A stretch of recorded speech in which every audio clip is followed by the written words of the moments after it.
Hello dear students, welcome to Eminence. এমিনেন্সের বাংলা ক্লাসে তোমাদের প্রত্যেককে স্বাগত। বাংলা ক্লাসে আমরা আপাতত যে পরীক্ষাগুলো নিয়ে একটু চর্চা করছি তার মধ্যে রয়েছে পিএসসি ক্লার্কশিপ এবং তার সাথে পিএসসির মিসলেনিয়াস এক্সাম। এই দুটো পরীক্ষা বা অন্যান্য পরীক্ষাও যদি তোমরা ধরো, ডব্লিউবিসিএস এর মতো পরীক্ষা, সেখানেও খুব কমন একটি টপিক হচ্ছে সারসংক্ষেপ বা সারাংশ। মোটামুটিভাবে পিএসসি ওরিয়েন্টেড যে কোনো এক্সামেই কিন্তু এই টপিকটা থাকে আমাদের পরীক্ষাতে। তো আজকে আমি তোমাদের সাথে এই টপিকটার একটা উদাহরণ নিয়ে আলোচনা করব। উদাহরণটা নিয়ে আলোচনা করার একটা কারণ আছে। আমরা এই এক্সাম্পলটার মধ্যে দিয়ে একটু দেখে নেওয়ার চেষ্টা করব একটা সারাংশ বা সারসংক্ষেপ ঠিক কী পদ্ধতিতে করতে হয়। তো চলো তাহলে আমরা চলে যাই আমাদের আজকের যে প্যাসেজটা রয়েছে তাতে। দেখো, আশা করি তোমরা দেখতে পাচ্ছ খুব পরিষ্কার। আমি একবার প্রথম যে কাজটা আমাদের করতে হয় একটা সারাংশ করতে গেলে বা সারমর্ম করতে গেলে, যে প্যাসেজটা পাচ্ছি সেই প্যাসেজটাকে প্রথমে একবার গো থ্রু করতে হবে, একদম পুরোটা প্রথম থেকে শেষ পর্যন্ত পড়ব। কেন পড়ব প্রথমবার? প্রথমবার কিন্তু এই কারণে পড়ব না যে আমি এটার সারাংশ করব এই ভেবে কিন্তু পড়ব না। কেমন? প্রথমবার পড়ার উদ্দেশ্য হচ্ছে আমি বুঝতে চাইছি এক্স্যাক্টলি এই প্যাসেজটার মধ্যে দিয়ে কোন বক্তব্যকে উপস্থাপন করা হচ্ছে। যে কোনো লেখার তো এক একটা কন্টেন্ট থাকে, বিষয়বস্তু থাকে। তাহলে এটার বিষয়বস্তু কি রাজনীতি, সংস্কৃতি, খেলাধুলা, নাকি ভ্রমণ, নাকি সাহিত্য চর্চা? এই বিষয়টা জানার জন্য প্রথমবার আমরা এই প্যাসেজটা পড়ব। প্রথমবার পড়ার পরে দুটো জিনিস হতে পারে। একদম আমার ব্যক্তিগতভাবে যেটা হয় আমি তোমাদের সাথে সেটাই শেয়ার করছি। প্রথমবার পড়ার পরে একটা হতে পারে আমি পড়েই বিষয়টা বুঝে গেছি, কি বলতে চেয়েছে, একদম যুক্তি পারম্পর্য সব কিছু পরিষ্কার। অথবা আরেকটা অপশন, আমি কিচ্ছু বুঝিনি। তৃতীয় একটা অপশন হয় কিছুটা বুঝেছি কিছুটা বুঝিনি। কিন্তু যতক্ষণ পর্যন্ত না পুরো লেখাটা আমার কাছে পরিষ্কার হচ্ছে, শব্দের অর্থ পরিষ্কার হওয়া নয়, কিন্তু পুরো লেখার যে বক্তব্য, যে কন্টেন্ট, তার যে বিষয়বস্তু, তার যুক্তি বিশ্লেষণ, এটা যতক্ষণ না আমার কাছে পরিষ্কার হচ্ছে আমি কিন্তু আমার সারাংশ লেখা শুরু করব না। তার জন্য কি করতে হবে? একবার লেখাটা পড়ার পরে সেকেন্ড টাইম আবার পড়ব। কিন্তু সেকেন্ড টাইম যখন পড়ব, একটা লাইন পড়ার পরে পরের লাইনে যখন আসব, দুটোর মধ্যে রিলেশনটাকে দেখার চেষ্টা করব, যোগসূত্রটাকে বোঝার চেষ্টা করব। কেমন যে কেন এই লাইনটার পরে ওই লাইনটা কেন লেখা হলো, এই কেনর উত্তরটা যদি আমরা খুঁজে পাই তাহলে কিন্তু একটা প্যাসেজের বক্তব্য আমাদের কাছে একদম পরিষ্কার। তাহলে চলো আমরা এই প্যাসেজটা একবার দেখে নিই। অ্যাকচুয়ালি এখানে দুটো প্যারাগ্রাফ আছে, সেই প্রসঙ্গেও আমার কথা বলার আছে, আমি সেই প্রসঙ্গে আসছি। কি বলছে? সাহেবরা যদি পাখি মারিতে যান তাহারও ইতিহাস লেখা হয়, কিন্তু বাঙ্গালার ইতিহাস নাই। গ্রিনল্যান্ডের ইতিহাস লিখিত হইয়াছে, মাউরি জাতিরও ইতিহাস আছে, কিন্তু যে দেশে গৌড় তাম্রলিপ্ত সপ্তগ্রামাদি নগর ছিল, যেখানে নৈষধ চরিত ও গীতগোবিন্দ লেখা হইয়াছে, যে দেশ উদয়নাচার্য, রঘুনাথ শিরোমণি ও চৈতন্যদেবের জন্মভূমি, সে দেশের ইতিহাস নাই। মার্সব্যান্ড, স্টুয়ার্ট প্রভৃতি প্রণীত পুস্তকগুলিতে আমরা সাত করিয়া, অ্যাকচুয়ালি এটা পুস্তকগুলিকে হবে, সাত করিয়া আমরা ইতিহাস বলি, সে কেবল সাধ পূরণ মাত্র। হয়ে গেল প্রথম প্যারাগ্রাফ। এবার সেকেন্ড প্যারাগ্রাফ কি বলছে? ভারতবর্ষীয় দিগের যে ইতিহাস নাই তাহার বিশেষ কারণ আছে। কত কটা ভারতবর্ষীয় জড় প্রকৃতির বলে প্রপীড়িত হইয়া, কত কটা দস্যু জাতীয় দিগের ভয়ে ভীত হইয়া ভারতবর্ষীয়রা ঘোরতর দেবভক্ত। বিপদে পড়িলেই দেবতার প্রতি ভয় বা ভক্তি জন্মে। যে কারণেই হোক জগতের যাবতীয় কর্ম দৈবানুকম্পায় সাধিত হয়, ইহা তাহাদিগের বিশ্বাস। এজন্য শুভের নাম দৈব আর অশুভের নাম দুর্দৈব।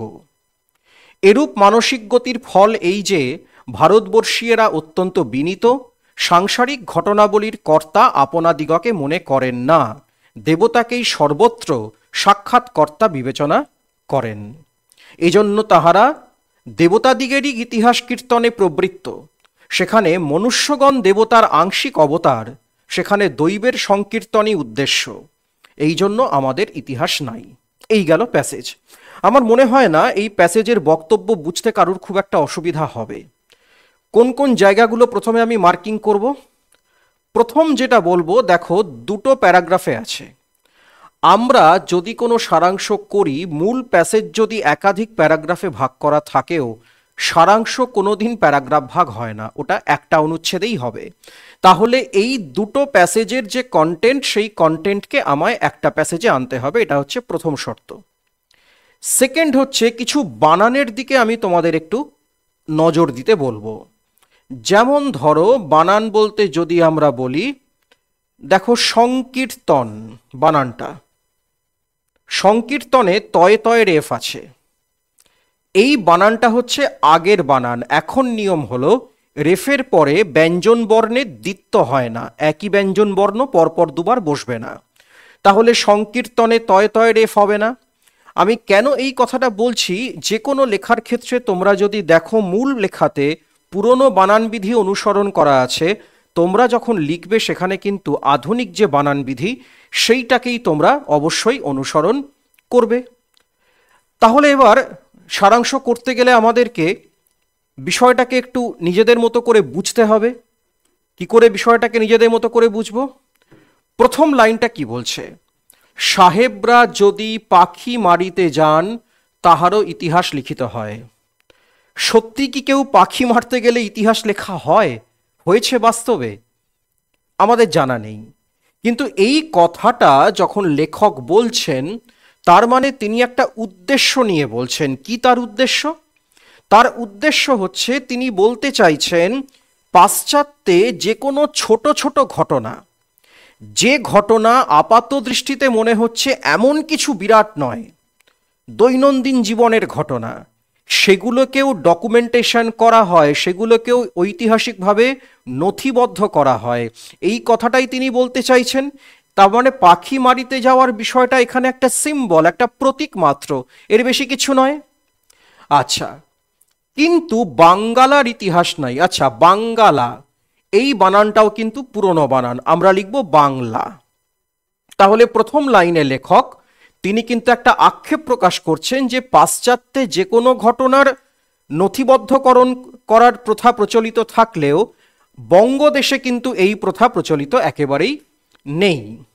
এইবার কতগুলো এক্সাম্পল দেওয়া শুরু করলেন, এইখান থেকে শুরু করে একেবারে এই পর্যন্ত।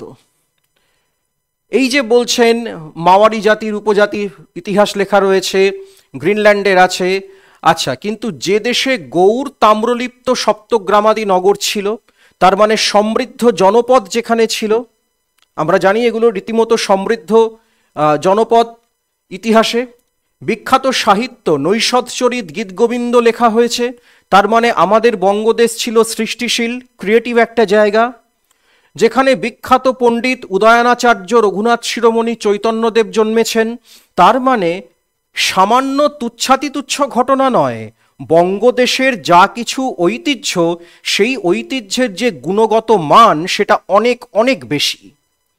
তাহলে যদি পাশ্চাত্যের সামান্য ঘটনাকে ইতিহাসে নথিবদ্ধ করা হয়, আমাদের যে বঙ্গদেশের এত অসাধারণ পাণ্ডিত্যের যে স্ফুরণ ঘটেছে, আমাদের বঙ্গদেশের যে নগরগুলো বাণিজ্যে সমৃদ্ধ হয়ে দেখা দিয়েছে, সেই বঙ্গদেশের কেন ইতিহাস থাকবে না, এটাই কিন্তু লেখকের আক্ষেপের বিষয়। এবং এই আক্ষেপটা বোঝাতে গিয়েই তিনি এই উদাহরণগুলোকে আনলেন। আমরা কিন্তু লেখার নিয়ম অনুযায়ী উদাহরণ ব্যবহার করতে পারবো না, কিন্তু উদাহরণ যে বিষয়টা বোঝানোর জন্য দেওয়া হচ্ছে সেই বিষয়টা অবশ্যই লিখবো আমরা। এবং কিছুটা তিনি ছুঁয়ে যাওয়ার মতো করে বলছেন, মার্সম্যান, স্টুয়ার্ট প্রভৃতি প্রণীত পুস্তকগুলিকে আমরা সাধ করিয়া ইতিহাস বলি, সে কেবল সাধ পূরণ মাত্র। তার মানে যদি আমাদের এই নামগুলো সম্পর্কে ধারণা নাও থাকে, কিছু যায় আসে না, আমরা বুঝতে পারছি এই দুজন ইতিহাস লিখেছিলেন এবং এগুলোকে লেখক ইতিহাস বলতে রাজি নন, যদিও অনেকে এগুলোকে ইতিহাস বলে থাকেন, কিন্তু তিনি এগুলোকে ইতিহাস বলতে কোনোভাবেই রাজি নন। তাহলে প্রথম প্যারাগ্রাফ হয়ে গেল। এইবার সেকেন্ড প্যারাগ্রাফে এসে তিনি প্রথম প্যারাগ্রাফে যে কথাটা বলেছেন, এই যে লাইনটা, কিন্তু বাঙ্গালার ইতিহাস নাই, এই লাইনটাকে তিনি জাস্টিফাই করছেন যে কেন বাংলার কোনো ইতিহাস নেই, তার যুক্তিটা তিনি এখানে বোঝানোর চেষ্টা করছেন। কি বলছেন না, ভারতবর্ষীয় দিকের যে ইতিহাস নাই তাহার বিশেষ কারণ আছে। বেশ, কারণ কি? কারণ হিসেবে তিনি বলছেন যে কত কটা ভারতবর্ষীয় জড় প্রকৃতির বলে প্রপীড়িত হইয়া, মানে তাদের জীবনটা ভীষণ স্থবির, খুব গতিশীল নয়, কেমন জড় প্রকৃতির মতো। এবার দেখো, এইখানে তোমার মনে হতে পারে না লেখক যেটা বলছেন তার সাথে আমি সহমত পোষণ করছি না, আমি ভিন্ন মত পোষণ করি। তুমি করতেই পারো, কিন্তু সারাংশের নিয়ম অনুযায়ী, সারসংক্ষেপের নিয়ম অনুযায়ী, আমার যদি কোনো একটা বিষয়ে ভিন্ন মত থেকেও থাকে, যতক্ষণ আমরা সারসংক্ষেপ করছি ততক্ষণ পর্যন্ত আমার পার্সোনাল মতামতের কিন্তু কোনো ভ্যালু নেই। এই মুহূর্তে আমি যিনি লিখেছেন তার সাথে 100% একমত। তাহলে একমত হয়ে আমরা কি বলছি? নিশ্চয়ই বটেই তো, ভারতবর্ষীয়রা এত বেশি স্থবির মানসিকতার, যে কারণে যখন কোনো বিদেশি আক্রমণ হয়েছে এই যে দস্যু জাতীয় দিগের ভয়ে, তখন ভারতীয়রা ঘোরতর দেবভক্ত। দেবভক্ত মানে দেবতার ভক্তব্য, অবভিয়াসলি নিশ্চয়ই দেব ভক্ত নয়, ওই দেবের কথা বলা হচ্ছে না নিশ্চয়ই। আচ্ছা, তাহলে ভারতীয়রা দেবভক্ত, তার মানে ভারতীয়রা দেবতাকে ভক্তি করেন। কেন?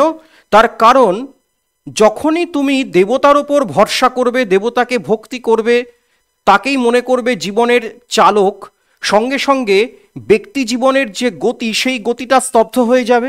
আবারও বলছি, এখানে তুমি ব্যক্তিগতভাবে দ্বিমত পোষণ করতেই পারো, কিন্তু এই মুহূর্তে লেখকের সাথে আমরা একমত। আমার তো নিজস্ব মতামত প্রকাশের কোনো জায়গা এখানে নেই। কি বলছেন? বিপদে পড়িলেই দেবতার প্রতি ভয় বা ভক্তি জন্মে। ঘোরতর নাস্তিক ব্যক্তিও জীবনের চরম সংকট মুহূর্তে 1 সেকেন্ডের জন্য হলেও দেবতার একবার নামটা স্মরণ করেন। কেন? যদি কিছু হয়। তাহলে যখন আমরা দেখতে পাচ্ছি সামনে কোনো বিপদ, যে বিপদ থেকে উদ্ধার পাওয়ার কোনো লজিক্যাল রাস্তা আমার কাছে খোলা নেই, তখনই আমি দেবতার শরণাপন্ন হব, তখনই আমি ভাবব কোনো একটা অলৌকিক উপায়ে, কোনো একটা আশ্চর্য উপায়ে এই সমস্যা থেকে আমি মুক্ত হব। ভারতীয়দের ক্ষেত্রেও তাই হয়েছে, যে কারণে বিপদে পড়লে দেবতার প্রতি ভয় ভক্তি জন্মাচ্ছে।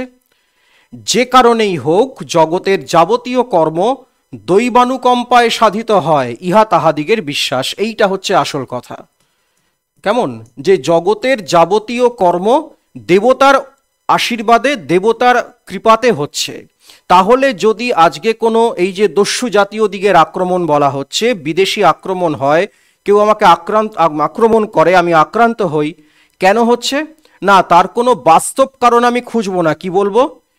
ঈশ্বরের ইচ্ছে তাই হয়েছে। তাহলে ঈশ্বরের ইচ্ছের উপর যদি সব কিছু ছেড়ে দিই, আমার ব্যক্তি জীবনের পরিবর্তন আসবে কোথা থেকে? এই কারণেই বলছেন ইতিহাস নেই। তার ফলে তিনি বলছেন যে শুভ হচ্ছে দৈব, অশুভ হচ্ছে দুর্দৈব। এই যে দৈব, দৈব শব্দটা যুক্ত আছে, যা কিছু ভালো দৈব মানে দেবতার আশীর্বাদ, যা কিছু খারাপ সেটা দুর্দৈব মানে দেবতার আশীর্বাদ নয়, আশীর্বাদের দেবতার বিপরীত অংশ। এই মানসিক গতির ফল কি?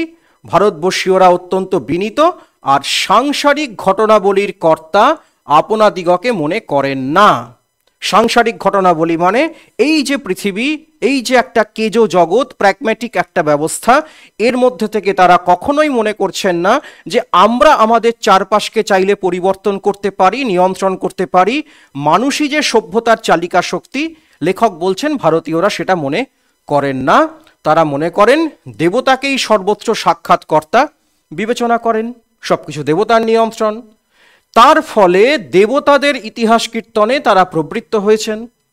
যে কারণে বলছেন তাহলে আমাদের দেশে যখন প্রাচীন সাহিত্য আমরা দেখছি, ইতিহাস পাচ্ছি না, আমরা দেবতাদের কথা পাচ্ছি, কারণ দেবতাই তো আমার জীবনে গুরুত্ব পাচ্ছে, তার কথাই আসবে, খুব স্বাভাবিক ব্যাপার। আচ্ছা, দেবতার আংশিক, আচ্ছা মনুষ্যগণ দেবতার আংশিক অবতার, যে মানুষ একটু ব্যতিক্রমী তাকে আমরা দেবতার অবতার হিসেবে দেখছি, যেন দেবতারই একটা অংশই পৃথিবীতে নেমে এসছে। আর সেই কারণেই আমাদের ইতিহাস নেই। তাহলে একটা কথাই এখানে প্রধান, যে পাশ্চাত্যের মানুষজন দৈনন্দিন খুঁটিনাটি জীবনকেও ইতিহাসে নথিবদ্ধ করেন, কিন্তু ভারতীয় বা বঙ্গদেশে সেটা হয় না। তার কারণ ভারতীয় বা বঙ্গদেশে সমস্ত কিছু কার্যকারণ সম্পর্ক মনে করা হয় একটা ঐশ্বরিক ইচ্ছার উপর নির্ভরশীল। ফলত ঈশ্বরের ইচ্ছা যেখানে, মানুষের ভূমিকা গৌণ, মানুষের ভূমিকা যেহেতু গৌণ, অতএব সেটার সম্পর্কে ডকুমেন্টেশনের কোনো প্রয়োজন পড়ছে না। এটাই তো দাঁড়ালো বিষয়টা। তাহলে এই দুটো প্যাসেজের বক্তব্যকে আমরা একসাথে লিখব এবং যা কিছু উদাহরণ ছিল, যা কিছু এক্সাম্পল ছিল, সেগুলো সব বাদ দিয়ে লিখব। আর চেষ্টা করব যতটা সম্ভব নিজেদের ভাষায় লেখা, মূল প্যাসেজের ভাষা থেকে সরে এসে। তো চলো দেখি কি লেখা যায়। টাইটেল, যে কোনো সারাংশের টাইটেল গুরুত্বপূর্ণ। নিষ্প্রভ ইতিহাস। কি বলছি আমরা? ভারতীয় সভ্যতা ছাড়া পৃথিবীর অন্যান্য সভ্যতাতে ক্ষুদ্রাতি ক্ষুদ্র বিষয়ও ইতিহাসের আকারে লিপিবদ্ধ হয়েছে। ওই যে মাওয়ারি জাতির উপর রয়েছে, বা বলছে না যে পাখি মারতে গেলে ইতিহাস লেখা হয়, তার মানে সামান্য ঘটনাও লেখা হয়েছে। কিন্তু বিবিধ ঐতিহ্য ও সংস্কৃতির পীঠস্থান, কি বলা হয়েছে, জয়দেব রয়েছে, নৈষদ চরিত লেখা হয়েছে, তাম্রলিপ্ত নগর ছিল, সেগুলো কিন্তু উদাহরণ। আমরা উদাহরণ নিলাম না, উদাহরণের বক্তব্যকে নিলাম। পীঠস্থান হওয়া সত্ত্বেও ভারতের প্রাচীন ঘটনাবলীর সুস্পষ্ট লিখিত রূপ পাওয়া যায় না। এইখানে কিন্তু আমাদের প্রথম প্যারাগ্রাফের দেখো কন্টেন্ট শেষ, কিন্তু যখন আমরা সারাংশ করছি প্যারাগ্রাফ চেঞ্জ করতে পারবো না।